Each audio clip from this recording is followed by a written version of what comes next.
So I am starting with my, I think, 5th or 6th cycle sa 21-day challenge with my Herbalife team. So another 3 weeks of being mindful of what I am feeding my cells, and I will try to work out, do some workouts, kasi last month talaga kahit na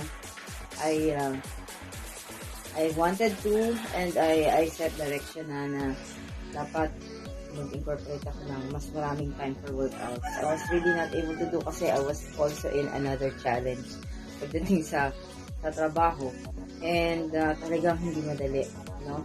Nangyayari, bago ako makapag-post ng kinakain ko, it took pa 3 days, no? So, although, it turned out naman na maganda din naman yung feedback kasi they were able to evaluate, kasi hindi ako masyado nagpapalit ng ang meals ko ay ginawa ko isang breakfast shake agad, and then sa dinner ko shake na. So, ang naiba na lang sa kinakain ko yung aking lunch.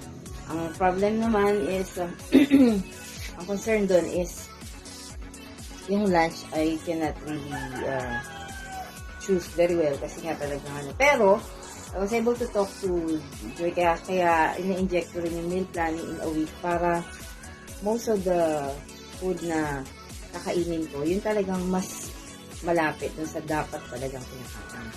So, I secret I have vegetables and 20 gram of protein. Sa every meal, lalo na pag lunchtime, kasi lunchtime lang naman yung ibang kinakain ko. So, I'm trying to go away with as much as much as possible yung mga oily. So, I am preferring grilled or steamed food, no? Doing away with fried foods.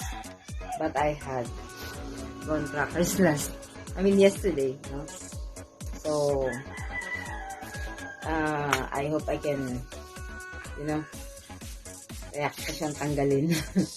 Okay, I have the 21 days na para mag-detoxify, and also, ngayon, I'm not into really losing weight because I'm still in a challenge din sa trabaho.